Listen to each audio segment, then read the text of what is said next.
Hello viewers, আসসালামু আলাইকুম। অনেকে জিজ্ঞাসা করেন, ভাই পাঠা উবার অ্যাকাউন্ট কিভাবে খোলেন, কিংবা আমি এখন পাঠা উবার অ্যাকাউন্ট কিভাবে খুলবো, আমি একটা অ্যাকাউন্ট করতে চাচ্ছি কিভাবে করব। তো এইরকম প্রশ্ন অনেকেই আসে এবং অনেক কমেন্ট আমি দেখে থাকি, কিন্তু কাউকে এভাবে বলার মতো সময় সুযোগ হয় না। তাই আমি নতুন একটা গাড়ি নিয়েছি, আর এই ভিডিওর মাধ্যমে আমি আপনাদেরকে দেখাবো কিভাবে একটা পাঠাও উবার অ্যাকাউন্ট আমি খুলি এবং কি প্রসেসে খুলি।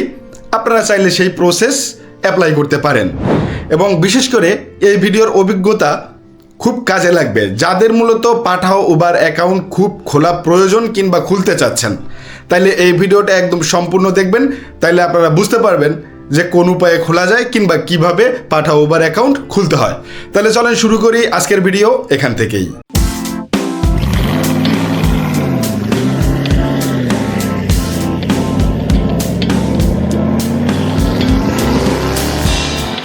আমি বের হয়ে গেছি আর এখন যাচ্ছি হচ্ছে পাঠাও অফিসে। আমার বাসা থেকে পাঠাও অফিসটা যেটা কাছে হয় সেটা হচ্ছে মোহাম্মদপুর চানমিয়া হাউজিং, সেই অফিসটাতে আমি যাচ্ছি। এবং বিশেষ করে আপনাদের একটা জিনিস শেয়ার করে রাখি, তথ্যটা সেটা হচ্ছে পাঠাও অ্যাকাউন্ট খুলতে হলে কিন্তু অবশ্যই আপনাদের পাঠাও অফিসে যেতে হবে। রাস্তার পাশে কিংবা কোনো মানুষ থেকে কিন্তু আপনি খুলে নিতে পারবেন না, একমাত্র অ্যাক্সেস পাঠাও অফিস থেকেই আপনার নিতে হবে। ওই ক্ষেত্রে আপনার এলাকার আশেপাশে যে জায়গাতে পাঠাও অফিস আছে সেখানে গিয়ে কিন্তু আপনাকে নতুন হলে ট্রেনিং দিতে হবে। এবং বিশেষ করে যদি আপনি আগে একটা অ্যাকাউন্ট থাকে, নতুন একটা কাগজ আপনি ওই অ্যাকাউন্টে বসাতে চান, ওই ক্ষেত্রেও হয়তো বা আপনাকে ট্রেনিংয়ের মাধ্যমেই আবার অ্যাক্সেস নিতে হবে। তো ওই ক্ষেত্রে আমার পাঠাও অফিসে যেতে হচ্ছে।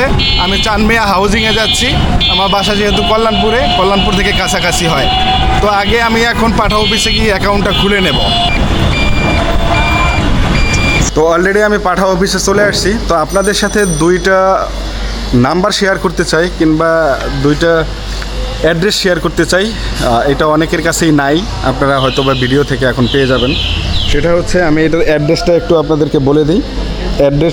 অ্যাড্রেসটা হচ্ছে চানমিয়া হাউজিং, দ্বিতীয় তলা, বাড়ি number 41/32, block B, road number 3, Mohammadpur.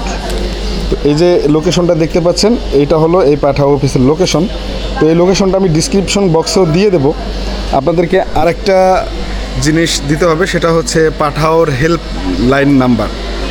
তো যে নাম্বারে আপনারা কল দিয়ে তথ্য পাবেন সেই নাম্বারটা আমি আপনাদেরকে দেখিয়ে দিচ্ছি। এটা হচ্ছে পাঠাওর হেল্পলাইন নাম্বার, এটাও আমি ডিসক্রিপশন বক্সে দিয়ে দেবো, আপনারা কিন্তু ওখান থেকে পেয়ে যাবেন। আমি তারপর একটু বলে দিই, 09678100800, এই নাম্বারটাতে যদি আপনারা কল দেন তাহলে বিস্তারিত সকল তথ্য কিন্তু তাদের কাছ থেকে পেয়ে যাবেন। চলেন এখন আমি পাঠাও অ্যাকাউন্টটা খুলে নিই, তারপরে আপনাদের সাথে কথা হবে উবার অ্যাকাউন্ট নিয়ে। অ্যাকাউন্ট সাসপেন্ড হয়েছে, বকেয়া কত আছে? বকেয়াটা থাকার কথা না, ওইভাবে তো চালাই নেই। ওই যে উপার্জনে চাপ দেন, নিচে এই যে আপনার বকেয়া আছে 164 টাকা। তাহলে সাসপেন্ড করার কারণ কি? তো যান, আপনারটা ঠিক করে দেবে। আপনার বকেয়া যেহেতু না, কোনো প্রবলেম হওয়ার কথা না। না। এখন আপনাদেরকে আর একটা তথ্য দেই, সেটা হচ্ছে আমি একটা ভুল করছি। সেটা হচ্ছে আমি গাড়ির কাগজ কিন্তু নিয়ে আসি নাই অ্যাকাউন্টটা ট্রান্সফার করার জন্য।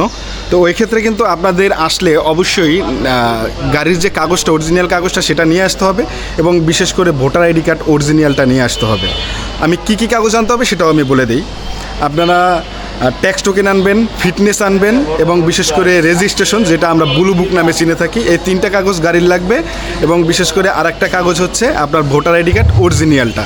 তো এই 4টা কাগজ যদি আপনি আনেন তাহলে যে কোনো কাজ আপনি সহজে করতে পারবেন। এই 4টা কাগজ যদি না আনেন তাহলে আপনাকে আবার বাসায় গিয়ে কাগজপত্র এনে দেন আবার কাজ করাইতে হবে।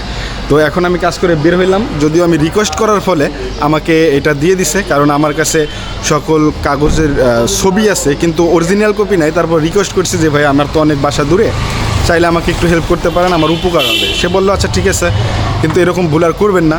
তো ওই ক্ষেত্রে আমাকে করে দিছে, এখন আমি কমপ্লিট করে বাসার দিকে যাচ্ছি। তো এখন হলো আমার উবার অ্যাকাউন্ট খুলতে হবে। উবার অ্যাকাউন্ট খোলার জন্য আমি কোন জায়গাতে যাব বলি, অফিস আছে কিন্তু অফিসে যাব না, পেট্রোল পাম্পগুলোতে অনেক উবার অ্যাকাউন্ট খোলার জন্য যে লোকজন আসে বা ওরা দাঁড়ায় দাঁড়ায় অ্যাকাউন্ট খুলে, তো ওইখান থেকে আমি একটু সহজে হেল্প নিয়ে তাদের কাছ থেকে তারপরে দেন উবার অ্যাকাউন্টটা খুলবো। আর এটা আপনাদের জন্য অনেক ভালো একটা অপশন, কারণ পেট্রোল পাম্পে গেলেই আপনার উবার অ্যাকাউন্ট খুলতে পারবেন, আপনাদের অফিসে দৌড়োদৌড়ি করা লাগবে না। ওই ক্ষেত্রে যারা নতুন অ্যাকাউন্ট খুলতে চাচ্ছেন পেট্রোল পাম্পে যাবেন এবং তাদের কাছ থেকে একটা অ্যাকাউন্ট খুলে নেবেন। আর যদি বেশি কঠিন বা জটিল মনে হয় তাইলে কিন্তু আপনারা যে কোনো অফিসে যেতে পারেন, গুগল ম্যাপে সার্চ দিলেই আপনার অফিসের অ্যাড্রেস পেয়ে যাবেন। তো চলেন আমরা উবার অ্যাকাউন্ট খুলব। আমি অ্যাকাউন্ট করে ফেলাইছি উবারে, তো একটু বিস্তারিত বলি। উবার অ্যাকাউন্টটা হচ্ছে, আমি একটা সিএনজি পাম্পে গেছি আর সেখান থেকে আমি বলছি যে ভাই আপনি আমাকে একটা উবার অ্যাকাউন্ট খুলে দেন। দেন তারা আমাকে সাহায্য করছে উবার অ্যাকাউন্টটা খোলার জন্য। তো টাকা পয়সা তেমন একটা নেয় নাই, আর বিশেষ করে হচ্ছে টাকা পয়সা আপনারা দেবেনও না, কারণ উবার অ্যাকাউন্ট খোলার জন্যই তাদেরকে কোম্পানি রাখছে এবং বিশেষ করে খুব সুন্দরভাবে এই অ্যাকাউন্টটা খুলে দিছে। তবে আপনারাও এটা করতে পারেন। আর যদি আপনাদের কাছে একটু বিরক্ত মনে হয় তাহলে আপনারা কিন্তু যে কোনো একটা সার্ভিস সেন্টারে যেতে পারেন, ওইখান থেকে আপনার অ্যাকাউন্টটা করে নিতে পারেন। আর উবার অ্যাকাউন্টটা মূলত সার্ভিস সেন্টারে না গেলেও হয়, আপনারা নিজেরাও কিন্তু উবার অ্যাকাউন্টটা করতে পারবেন। ওই ক্ষেত্রে আপনারা একটু ইউটিউবে ঢুকে ভিডিও দেখলেই হয়, আর শুধু জাস্ট আপনাদের যে গাড়ির ট্যাক্স টোকেন ফিটনেস এবং রেজিস্ট্রেশন বা ব্লু বুক ইটা আছে, কাগজটা আছে, এটা আপডেট দিলেই হবে। আর বিশেষ করে আপনার লাইসেন্সটা আপডেট দিলেই কিন্তু আপনার উবার অ্যাকাউন্টটা 24 ঘন্টার ভিতরে তারা রিভিউ করে দেখবে এবং রিভিউ যদি ঠিক থাকে তাহলে কিন্তু অ্যাকাউন্টটা অ্যাক্টিভ করে দেয়। ওই ক্ষেত্রে আপনাদের কাস্টমার কেয়ারেও যাওয়ার দরকার নাই। তো এখন যদি আপনারা না বোঝেন তাহলে আপনারা এটা করতে পারেন।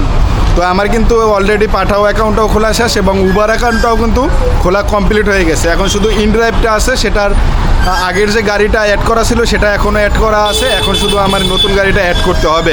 ওই ক্ষেত্রে আর একটা তথ্য আপনাদেরকে জানাই রাখি, পাঠাও যে যাদের গাড়ির মডেল 2004 থেকে উপরে তারা কিন্তু রেন্টে কারের জন্য একটা অপশন পেয়ে যাবেন, যেখানে আপনারা গাড়ির ছবি টবি দিয়ে দেন আপনারা যদি আপনাদের 4.50 রেটিং থাকে তাহলে কিন্তু আপনারা রেন্টে কারের যে অপশনটা সেটা কিন্তু আপনারা পেয়ে যাবেন। এটার জন্য কিন্তু আপনাদের পাঠাওর সার্ভিস সেন্টারে যেতে হবে, আর নয়তো বা আপনারা উবার হেল্পলাইনে যে নাম্বারটা দিয়েছে এই নাম্বারে কল দিয়ে আপনারা টোটাল ইনফরমেশনগুলো জানতে পারেন। তবে হ্যাঁ, রেন্টে কারের এটা ওপেন করলে হবে কি আপনাদের ঢাকার বাইরে যেতে সুবিধা হবে, তবে পাঠাওতে কিন্তু মোটামুটি ভালোই ভাড়া দেয় রেন্টে কারে। সুতরাং আপনারা এটা করে নিতে পারেন। 2004 মডেল লাগবে সর্বনিম্ন, এর নিচে হলে কিন্তু আপনারা পারবেন না। তবে হ্যাঁ, ওই ক্ষেত্রে আপনাদের গাড়ির কিছু কন্ডিশন ভালো রাখা লাগবে, যেমন আপনাদের গাড়ির আউটলুক, ভেতরের ইনলুক এগুলো ভালো থাকা লাগবে এবং বিশেষ করে আপনাদের কাগজপত্র সব ভ্যালিডেটেই থাকা লাগবে, নয়তোবা আপনারা এটা করতে পারবেন না। চাচ্ছিলাম যে আজকে শুধু পাঠাও উবার কীভাবে খুলতে হয় সেটাই দেখাবো, তবে এখন আপনাদেরকে একটা জিনিস দেখাচ্ছি। দেখেন শ্যামলী ট্রাভেলস এইটার সামনে দাঁড়াইছিল এখানে সে 5 ঘন্টা আগে, ওইখান থেকে 4-5টা গাড়ি শুধু সামনে আগাইছে 5 ঘন্টা পরে। তো এখন হলো এই হলো অবস্থা তাদের, এই ভাই হলো এটার ভুক্তভোগী বিশেষ করে। তো ভাই আবার একটু বলেন তো কি হয়েছে কাহিনীটা। কাহিনীটা ভাই, আমরা সকাল 10টায় সিরিয়াল ধরছি, হ্যাঁ ধরার পরে পাম্পে গেলাম, বললো দুপুরের পর তেল দিবে, হ্যাঁ। 2টার দিকে, হ্যাঁ। 2টার থেকে আমরা সিরিয়াল ধরে মানে বেলা এখন বাজে এই 5টা গাড়ি ধরেন, হ্যাঁ 5টা গাড়ি ধরেন আগাইছি প্রায় 5 ঘন্টায়। 5 ঘন্টা, আচ্ছা।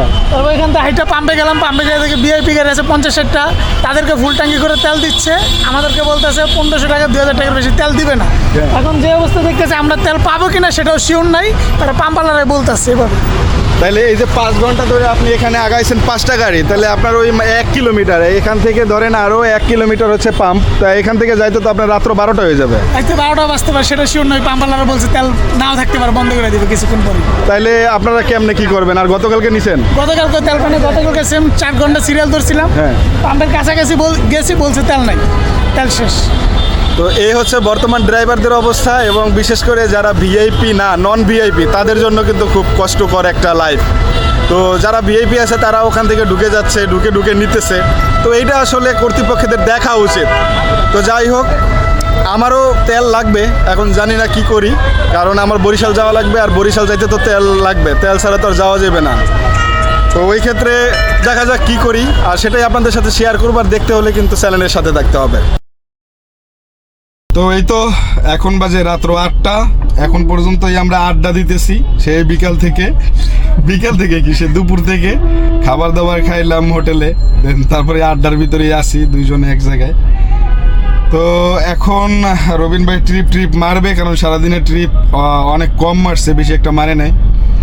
তো এই তো, আর আগামীকালকে থেকে আমি কিন্তু গাড়ি নিয়ে বের হচ্ছি এবং বিশেষ করে আবার ট্রিপ মারা শুরু করব। এরকম বন্ধু থাকলে শত্রু দরকার নেই আর কি। डिप्रेशन কাম কাজ বাদ দিয়ে আড্ডা মারো। আড্ডা মারো। আমি কি বলছি আপনার যে আপনি চালাইয়েন না? না না না, তো বলেন, আপনি এটা বলতে পারেন। তাইলে আপনি এখন চালাইবেন, চালান। তো গাইস, আমরা কালকে চলেন একটা চ্যালেঞ্জ করি। ওকে চলেন, কালকে কি চ্যালেঞ্জ হবে তাইলে? কত টাকা কে বেশি ইনকাম করতে পারে? হ্যাঁ, আইডিয়াটা কিন্তু বাইরের ছিল, একটাকে আমাকে বলছে উনি, আমি আবার এটা ক্যামেরার সামনে রিপিট করলাম। ওকে, তাইলে আমরা ফ্রাইডে কালকে যেহেতু ফ্রাইডে, কালকে ইনকাম একটু কম হবে আমরা জানি, তাই আমরা দুজনে মিলে চ্যালেঞ্জ করব যে কে বেশি ইনকাম করতে পারে। আর সেই ভিডিওটা দেখার জন্য কিন্তু অবশ্যই চ্যানেলের সাথে থাকতে হবে, চ্যানেলটা সাবস্ক্রাইব করে যাবেন। তো চলেন কালকের ভিডিওর জন্য প্রস্তুত হয়ে যান। কে কত ইনকাম করতে পারে সেটা আপনাদের সাথে শেয়ার করব এই ইউটিউব চ্যানেলের মাধ্যমে। Let's go. ইনশাআল্লাহ। তবে এখান থেকে আজকে বিদায় নিচ্ছি। সবাই ভালো থাকেন, সুস্থ থাকেন, দেখা হবে পরবর্তী কোনো ভিডিওতে। সবাই আমাদের জন্য দোয়া করবেন। আসসালামু আলাইকুম। আসসালামু আলাইকুম।